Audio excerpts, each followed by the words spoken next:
This is America, and this is the public square in front of the White House, where inside, U.S. President Donald Trump is making decisions on Iran, guided oftentimes not just by expert assessments, but by his own instinct.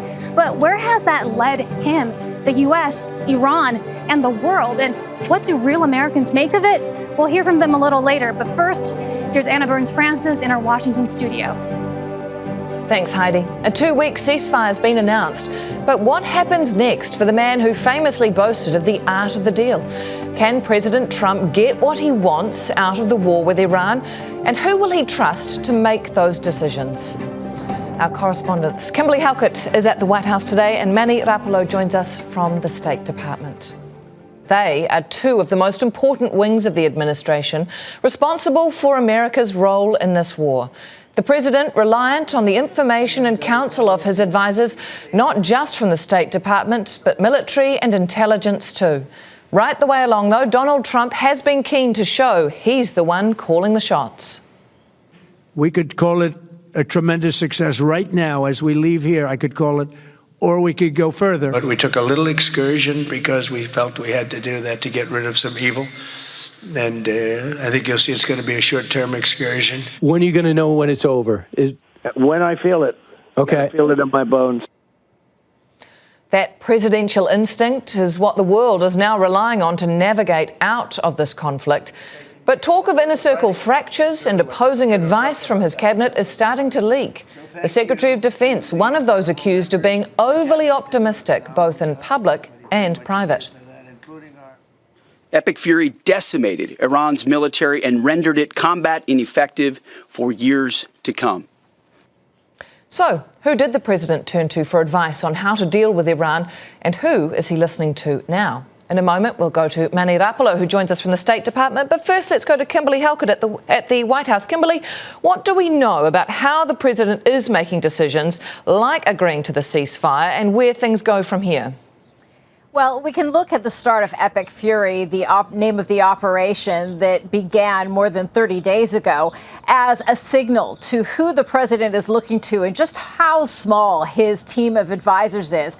There's no question that as commander-in-chief, the U.S. president is the one making the ultimate decisions, and that this is a very centralized and top-down structure. What we know is that it's personality-driven all around the U.S. president. So when it comes to negotiations, they're really no different. It really is very much the same. But what we saw at the start of the conflict was the U.S. president at his home in Mar-a-Lago in Florida, not here at the White House, where his director of national intelligence, as well as the vice president, were simply taking an observer status. And what that really signals is that the U.S. president is not looking for dissenting voices, particularly when it comes to the vice president and Tulsi Gabbard, the director of national intelligence. Instead, what he is listening to is instinct over intelligence. And as a result, what you get is really a top-down structure when the president makes decisions, whether it is during the military conflict or in negotiations to end it. Manny, I'll bring you in here. Kimberly, talking about those different voices. You're at the State Department. That is home, of course, to Marco Rubio, a close member of Trump's cabinet. How much sway does he have with the president?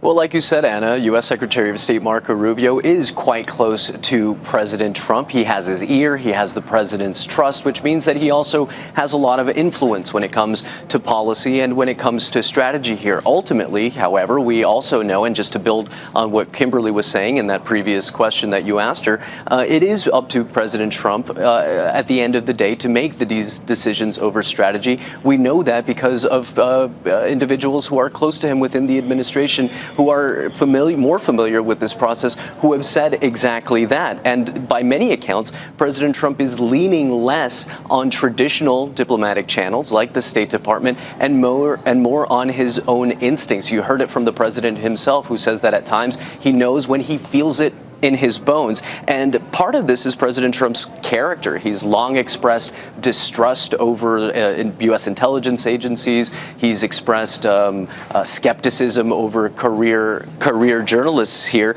So, you know, this is important because along with this sense of urgency that we're getting from U.S. diplomats here at the State Department, and when you hear it within the foreign policy chatter here in the city, this is important because this is a strategy when it comes to Iran and when it comes to negotiations that is not consensus driven, but rather, like Kimberly said, a top-down approach. So you have to imagine that there undoubtedly has to be some frustration among diplomats when they look at the strategy and see that at times policy experts are being ignored, intelligence officials are being ignored, and more importantly, professional diplomats are not being taken into account when these decisions are being made. Manny Raplow joining us from the State Department and Kimberly Halkett at the White House. Thank you both. President Donald Trump has long maintained that he was his own best advisor, better than his generals, he said. His conduct of the war with Iran suggests he also believes his own counsel is wiser than that of America's intelligence agencies.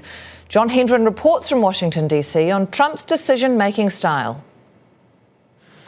Nearly 2 weeks into his war with Iran, Donald Trump explained how he would know when the conflict would end. When are you going to know when it's over?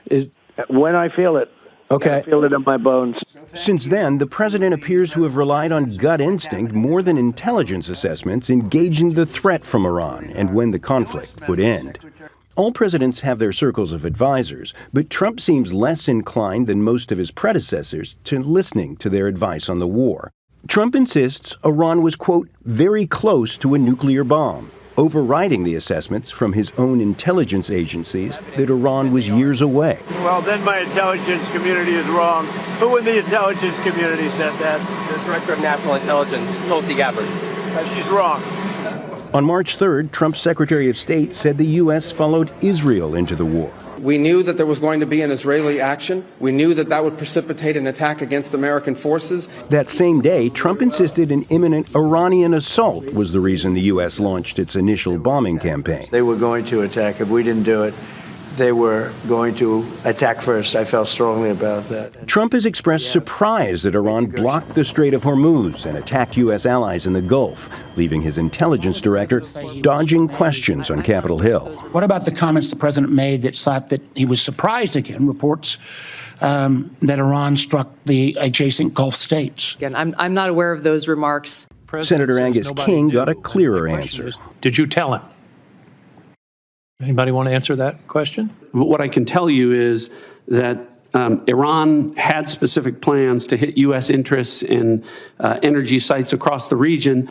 Now the president once again is trusting his own instincts on when the war should end. Trump says that will be his decision, but it's one that always seems to be still weeks away.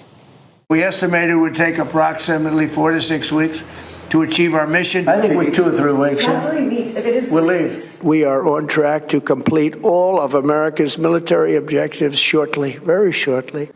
The president's trust-your-own-instinct style and changing timelines continue to keep both his adversaries and the American public off balance. John Hendren, Al Jazeera, Washington. Well, it's all very well to rely on one's own instincts, but at the same time, Donald Trump's been making calls about the Iran conflict. His Secretary of Defence has been busy clearing out the military's top brass. The purge began in the weeks leading up to February 28 attack on Iran. The Vice Chief of Staff of the Army was reportedly forced into an early retirement, and 12 days later, the Chief of Army Public Affairs was also out the door. In the midst of all this, a notable exception, Joe Kent, the director of the National Counterterrorism Centre, resigned in protest, saying Iran had not posed an imminent threat. The firings continued on April 2nd, a swathe of them, in fact, including Army Chief of Staff Randy George. The head of Army Transformation and Training was also shown the door that same day, as well as the Army Chief of Chaplains. All right, to discuss all of this and what is driving the decision-making in the White House, we're joined now by Charles Kupchan, former Special Assistant to President Barack Obama on the National Security Council, and from Boston, Glenn Carl, former Deputy National Intelligence Officer for Transnational Threats on the National Intelligence Council. Thank you both, gentlemen, for joining us today. Charles, I'll start with you. Who is President Trump listening to? Trump is listening to a very small circle of people around him most of them hired because they passed the loyalty test. And as a consequence, they're going to be reluctant to challenge him, to push back, to speak up. And I do think that the United States in this case went to war, assuming it would be quick, assuming that the Iranian regime was going to fall pretty quickly and that the people would take to the streets, perhaps because they thought this was a weak regime, weak because of the economy, weak because of the killing of thousands of protesters, weak because of the strike last year against the military sites that was reasonably successful. It didn't pan out that way. We're now a month plus into the war. And listen, we can all breathe a limited sigh of relief. If you and I had been here yesterday afternoon, I would have said 8 p.m. tonight, going to be a massive amount of violence. That's not happening, but we're still not anywhere near the end of this story. Yeah. Glenn, I'll bring you in here because Charles mentioned the pushback or the lack of here. And I'm wondering, that's one side of it. But how much does this gut instinct come into play that we hear Donald Trump refer to, his feeling that he has about how to make a decision? Well, he's always been fearful of and disdainful of. He's resented, frankly. That's the better word. The elites, intellectual, social, and so on, because they have always looked down upon him, and they have studied harder than he did and know more than he does. But they're less demanding and don't speak as loud and have elbows that are not as sharp, generally speaking. So it's a classic dilemma or structural reality in the American policy community that the intelligence services and the diplomatic service, the foreign service, will be at odds frequently with the political figures making policy in the White House. Our job, by design, our job in the intelligence community is theoretically to speak truth to power, not to say what one wants to hear, but to say the uncomfortable facts. It's a difficult. Whenever a policymaker hears something he doesn't like, that has created problems. In this instance, it is exponentially more so, and he will just dismiss and ignore any advice or assessment or fact that doesn't correspond to his preconceptions. It's a difficult decision, isn't it, Charles, if you are one of those advisors, because like Glenn has said, you are there to offer that advice and you have that experience and knowledge and intelligence in front of you. But it is ultimately the president's right to make a unilateral decision, just as it is also his responsibility for that decision. Yes, and ultimately every president has to make tough calls. But you would hope that when they make those tough calls, they have a full range of opinion and a full range of information before them. I don't think that is the case with this president. But as Glenn just said, this is part of a movement, right? Trump was elected because he stood up to the establishment, not just Democrats, but Republicans. And many Americans felt that they were left behind by the political establishment. And as a consequence, this kind of populism, I know better, I'm not going to listen to the experts, is part of the Trump brand. In this particular instance, it's gotten him into a lot of trouble. It does also sometimes sound like it's taking control of a situation, doesn't it? The White House press secretary has already taken to the lectern today to clarify some confusion about how America got to a ceasefire. So let me be clear and correct the record.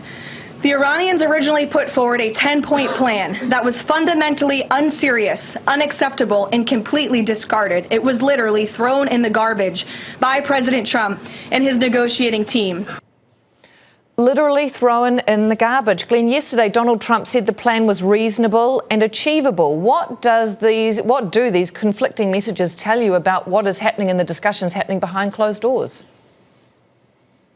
Well, the press secretary there was doing what she views, and this White House views as her job, which is to blow smoke and distract from facts.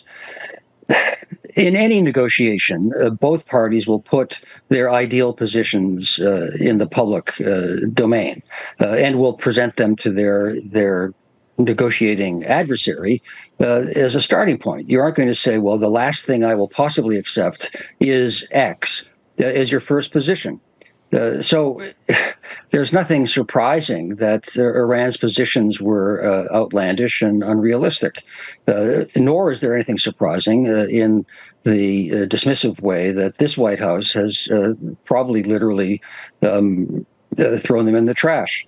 But this is, if you take the extravagance of the current circumstances away, or the spokespeople away, it's any negotiation will always have on the surface demands that are incompatible, and the real decisions occur at the 23rd hour, 59th minute of any negotiation frame, and out of sight. That's how any negotiation happens, and it's certainly been the case for the 40 years of my career doing negotiations. Can I pick up on that point, Charles? Because, and perfect timing from Glenn there, because the president has offered 4 deadlines in the space of 4 weeks. So what does the public read from that? That he's giving them an extra chance, or that things are really not as planned as they perhaps should have been? Well, this is Trump in character, in the sense that whether it's Greenland or whether it's tariffs or whether it's Iran, Trump levies threats and then he pulls back. And I think part of this is bargaining. Part of this is saying, I'm going to do X if you don't do Y.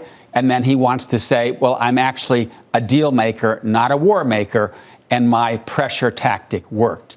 In this particular instance, I think we're not in a good place, because the 10-point plan, and there seem to be various and sundry 10-point plans, the last one that I saw included points about Iranian control of the Strait, a complete withdrawal of American forces from the region, reparations for this war, the right to enrichment of nuclear material. Those are all showstoppers, right? And the things that Trump wants, no enrichment, caps on ballistic missiles, no support for proxies in the region. These are things that the Iranians aren't even talking about. So the bottom line here is, it looks like a ceasefire is haltingly taking effect.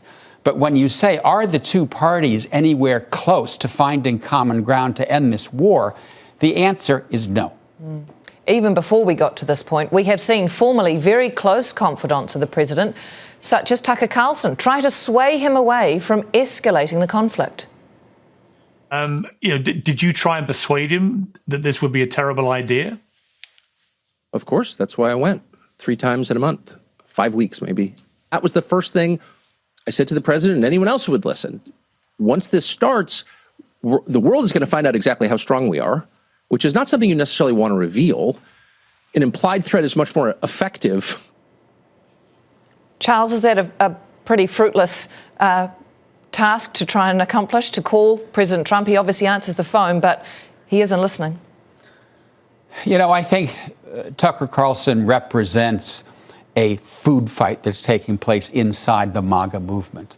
Because on the one hand, you have people like Carlson, J.D. Vance I would put in this same category, who really backed this idea that the United States was done with these big, expensive, forever wars in the Middle East. And then Donald Trump comes to office saying, I hear you, we're done. We're going to focus on problems here at home. And then he launches a massive war that causes huge disruption to the global economy, that costs billions of dollars. And his base is kind of saying, what is going on here? You told us you were going to do the opposite. And I think what we see in Trump is a tug of war in his gut, right? On the one hand, he understands that the United States has been doing things that haven't worked out very well. On the other hand, he's thinking about his legacy. And I think that he wanted to go down in history as the American president who finally did what no one else had the guts to do, topple the Islamic Republic. The problem is that the reason that his predecessors didn't try to topple the Islamic Republic is because when they looked at the facts and they did their homework, they said, we would probably get a result that looks like the one we just got. And as a consequence, I think they said, we better be careful. Trump wasn't careful. He jumped into the deep end of the pool. Glenn, Charles just mentioned there a tug of war. For the advisors now, and that is across all military and intelligence, but particularly those close cabinet members sitting around the table with President Trump. What is their approach now? If he doesn't want to hear their no, what do they do? Well, you're probably in the hardest position conceivable if you are in a position where you're supposed to advise Donald Trump. It's a terrible dilemma that anyone has, whether it's a political appointee, such as Rubio, say, or the Secretary of Defense, or a professional civil servant like a CIA officer or a State Department officer, because he doesn't want to hear what disagrees with his inclinations. And you'll have your head cut off if you in any way challenge him, which really should be your job. So everyone has tried. We've all seen it. Well, I will make nice to the big man. I'll flatter him and say, yes, you actually are a nuclear expert because your uncle, whom you never met, was a professor at MIT. That makes a lot of sense, but okay. That's the only way forward other than to go into opposition and you'll be removed from office. For the professional people, it's a hideous dilemma because our job is to try to present facts and to double check them because it's impossible always to be right.